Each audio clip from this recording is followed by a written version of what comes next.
If I had one wish, one superpower to change the world for any one good reason, it would be to make scheduling easier, because it had been a full month since the last session to the date, 11th of October to the 11th of November. We had waited and we finally played again.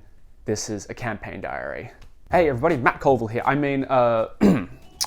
Sebastian's Cauldron. Sebastian, that's me. I'm not Colville. I certainly don't have his hair. But what I do have is a campaign diary. So we finally played D&D after waiting a month or so. We had a couple of cancellations just because of general miscommunication, scheduling issues, the sort of stock standard usual stuff. One of my friends is a 9 to 5, the rest are busy with uni commitments and my sort of confusing messaging style, and it's all a rich tapestry that sometimes makes scheduling a little difficult. We used to have in Facebook Messenger the ability to create events which would then, in the group chat, it would remind you on the day before, an hour before and everything, which was really handy to have. I really liked that feature, but they got rid of it for whatever reason, but it's okay because we got together and played. So the way that I'm going to do this, I'm going to do the story first, just sort of bare bones, what happened in the session, and then I'm going to talk a little bit more specifically about what happened sort of behind the screen, my thoughts behind it, and all that stuff. I have my campaign notebook here. I like to keep notes, or at least bare bone notes, names, etc. that I have to come up with on the spot, and then I usually do sort of a little summary of the adventure while it's fresh in my brain, and especially because I'm now making a video about it, I want to make sure I have all of the good details.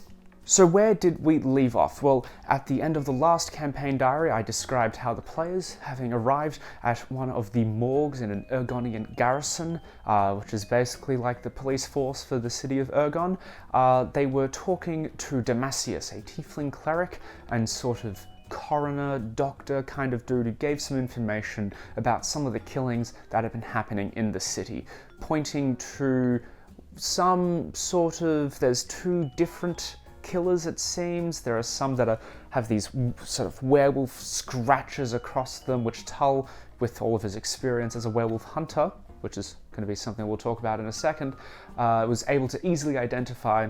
And some of them were sort of shorter bullet wounds that Gunslinger Bell were able to identify. So it seems there are two sets of killings going on at the moment. One of them appears to be a werewolf, the other one seems to be someone with a firearm. We're not sure exactly what's going on there because the only people in my setting at the moment that have firearms are the Gunslinger Bell and the Noble House Venture, who has been kind of secretive and hasn't really done much in the public eye for a little bit. But it ended after a few intellect devourers crawling out of some of the brains of dead Ergonian paladins. We see three swashbucklery, sort of roguish looking types with silver rapiers and flintlock pistols cornering a very beautiful, noble man, Silvio Daciana.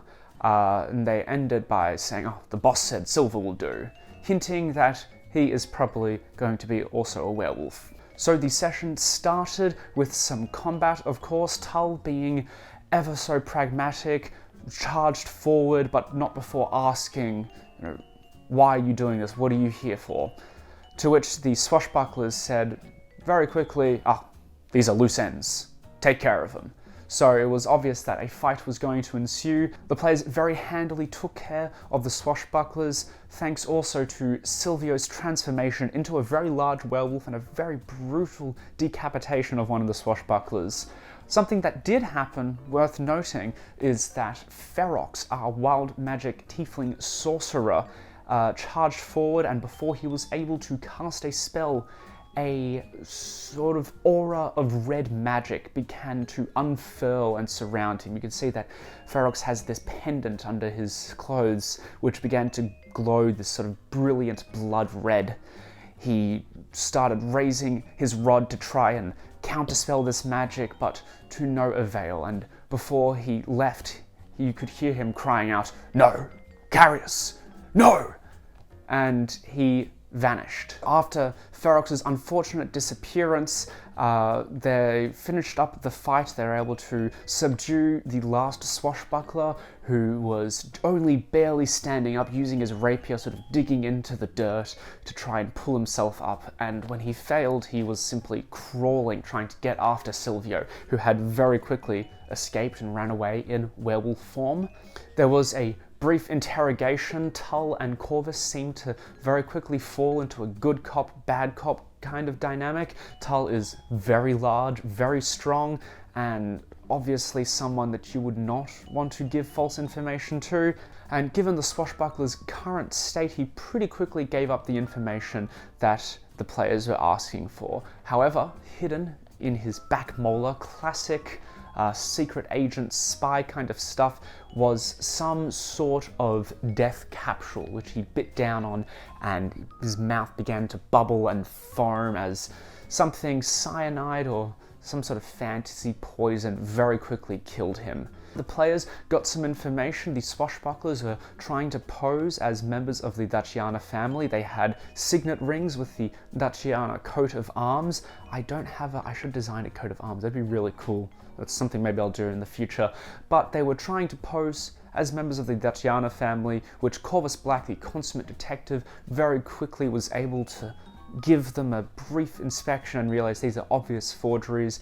And the swashbucklers announced that they were working for House Ergon and that they were simply under orders. From there were a couple of different things that they did. We had to split the party as the sewer. I'll put a map of the morgue sort of up here. It's a great battle map that I found online. I think I found it on Reddit somewhere. It looks really great.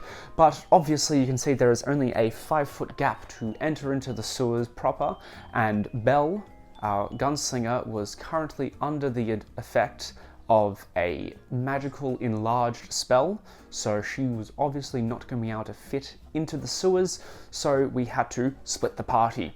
Tull and Corvus went into the sewers to track the trail of blood that Silvio left behind after Corvus managed to shoot him and graze his calf. Belle went back up outside onto the street to try and see if she could spot where Silvio was going to emerge from, presuming he was going to emerge. After a brief bit of tracking, Tull and Corvus were able to catch up with Silvio, and it appeared to be nearly a Mexican standoff. Silvio was fully naked, as most werewolves are when they transform, and very hesitantly answered a couple of questions and gave them some information. Silvio seemed to know both of the players. He knew of Corvus Black, of course, the detective is very famous in the city, but he also referred to Tull as the Hunter, and he stated that Tull has amassed quite a reputation in the lycanthrope community. So a couple of things we're learning here, that Tull is, one, he is a werewolf hunting expert. That's something that was introduced when he was just an NPC at the start of the game, and apparently there is a community of lycanthropes that are able to gather together and share information, so Tull is becoming a bit well known at this point. Tull had grabbed one of the silver rapiers from one of the swashbucklers and noted it had a sort of thick gleaming oil sort of coated onto the silver itself, like a lacquer, and he could smell, it smelled like wolfsbane, which is of course very deadly to werewolves. It's a key ingredient needed to fight them, and we can see obvious proof of someone being a werewolf because as Tull was standing quite close to Silvio began to very quickly develop a rash along his nose. You can see he started itching it, he sneezed a couple of times, almost like he had hay fever, which is a really great tool that they have now, knowing that wolfsbane will create a rash and make a very obvious visual element to spotting a werewolf. Silvio told them that while he did not have a hand in the Innsfield massacre, that was the work of his father, but he told Corvus to find Servitore Crowther, who was sort of the butler of the Daciana family, and that he would give him the answers that he seeks. Before they were able to ask any further questions, Silvio jumped up through the manhole cover that he had punched, which was sort of cemented in, sort of flagging the tremendous strength that these werewolves have, and quickly transforming into a wolf and running off into the street. Meanwhile, Belle was outside trying to track where Silvio was going and very quickly becoming lost just because the sewers are crazy and there are many different ways to turn, and it almost becomes impossible to track considering the lack of open manhole covers or sort of open grates to look under. But she was flagged pretty quickly by a small halfling who tried to poke her in the side, which ended up being somewhere near her sort of upper butt rib, because she is at the moment like twice the size, huge, massive. And when she turned around and looked down, you could see a 3-foot tall halfling wearing a sort of trilby hat with a feather in it, very nice garb. He had a notebook, messenger bag, and a quill with him. This is a reporter. He introduced himself as Teg Pipewater, a reporter for the Broadsheets, which is the Ergon newspaper. Now, Teg asked some pretty leading questions. He began off his line of questioning quite nice, just simple, "Oh, haven't seen you around before, you must be new in town," and from there asking more probing questions about her affiliation with, now Teg got the names wrong of the party. The reporting is obviously not fantastic, so he referred to Tull as Thumb, the human strongman, Ferox as Flaxor, and obviously they knew Corvus Black. He is well known to everybody in Ergon. And Belle gave some information. The reporter seemed to know about the Innsfield massacre, but it hadn't been published in the broadsheets yet, and was trying to gather information and refused to tell Belle what he knew. And Belle, being so much larger, decided to grapple Teg, grabbing him by the head and lifting him up. Considering her massive size and his very stout size, this was very easy for her to do. He began clamoring, trying to get out, and very quickly alerting the guards.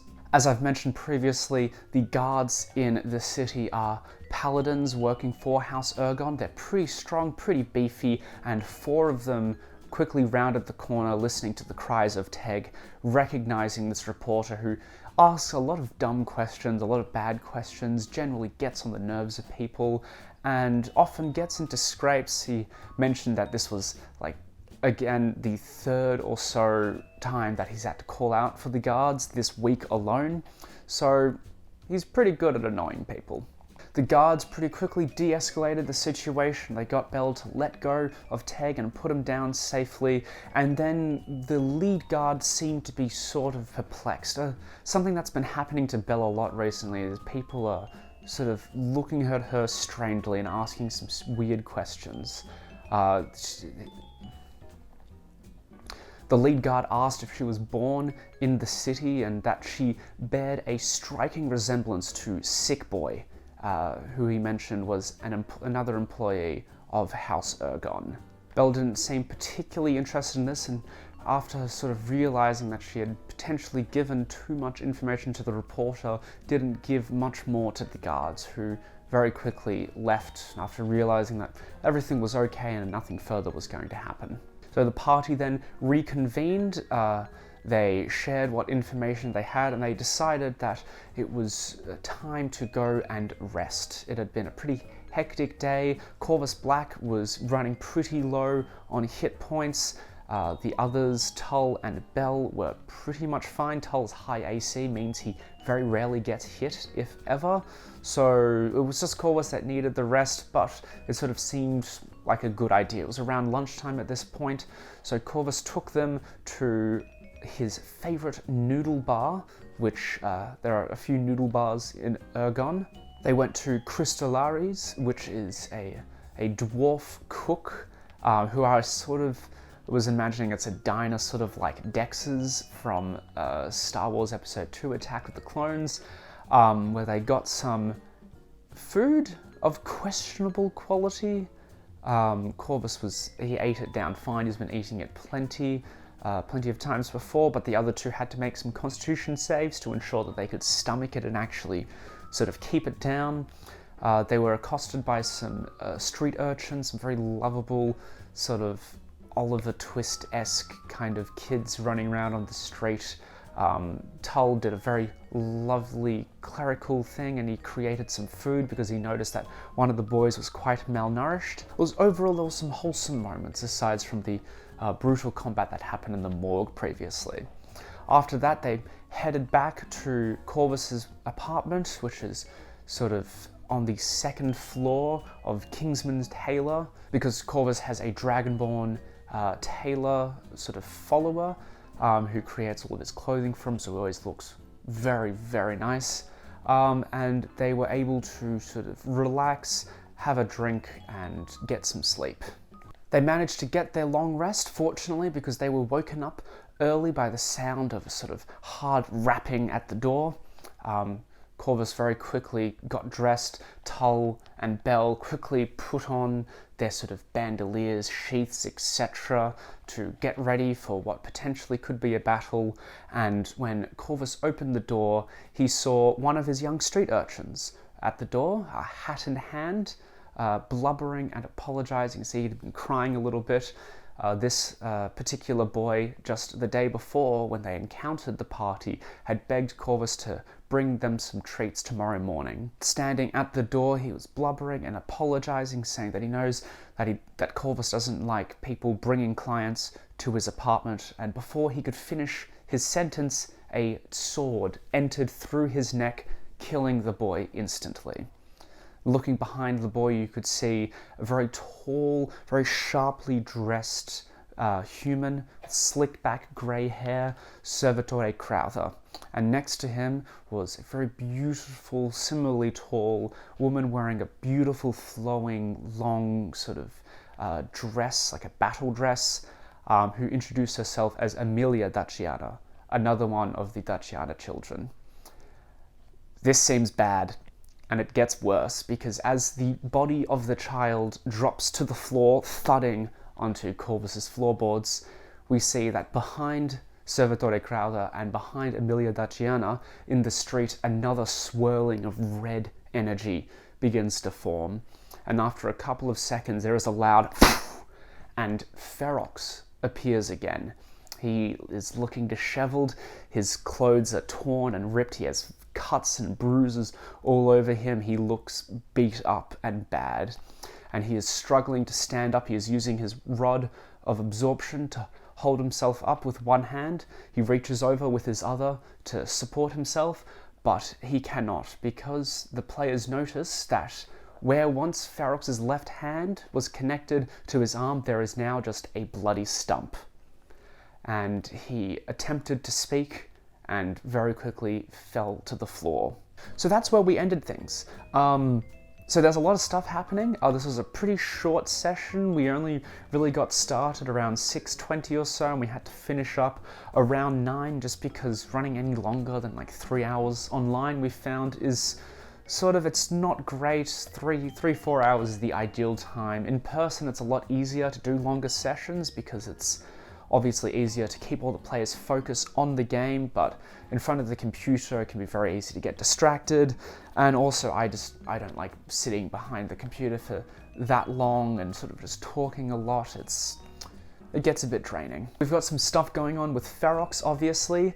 His player was unable to make the session, again one of those miscommunications, and I got kind of frustrated because we hadn't played in so long. So there's a story thread that has been subtly developing the last few sessions involving Ferox, and it's sort of time now to bring it forward and make it a little more obvious. So his disappearance has been very handy in making that happen. Some of you've watched the last campaign diary and sort of have an idea of what's going on with the missing hand. You would probably be able to figure out what's going on if you're like a D&D veteran, or if you just happen to know. If you do, don't spoil anything, because I don't think the players have figured out yet, and I'm really looking forward to seeing their reaction to what the heck's gonna happen. But overall, this session was mostly roleplay. Not a lot of combat really happened, and I really enjoy these sort of roleplay sessions, especially considering these characters, or at least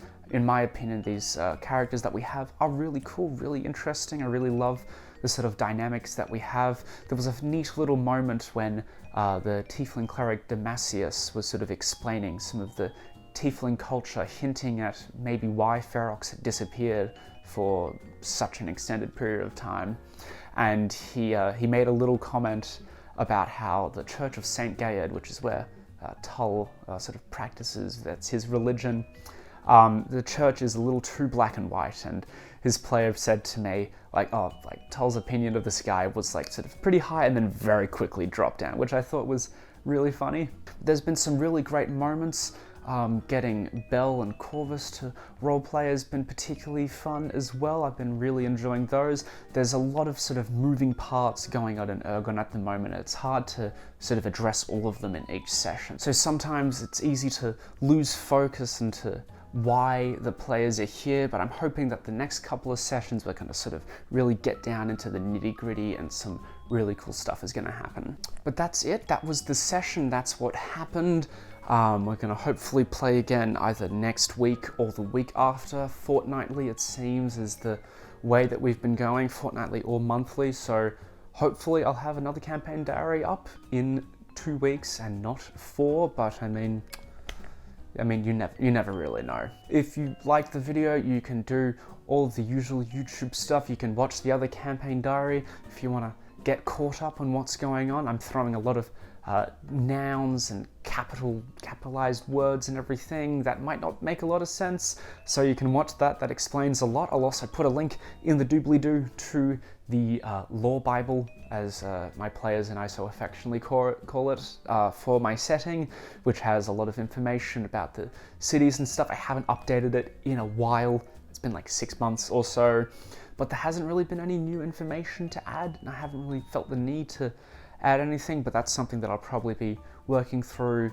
over the summer when I've got a bit more time. But aside from that, you can do all of the usual YouTube stuff, watch my other videos. We're looking at the starter set at the moment, Lost Minds of Phandelver, which is pretty cool, so you can check that out. If not, you can watch other stuff, recommend it to your friends, and I will see you guys some other time.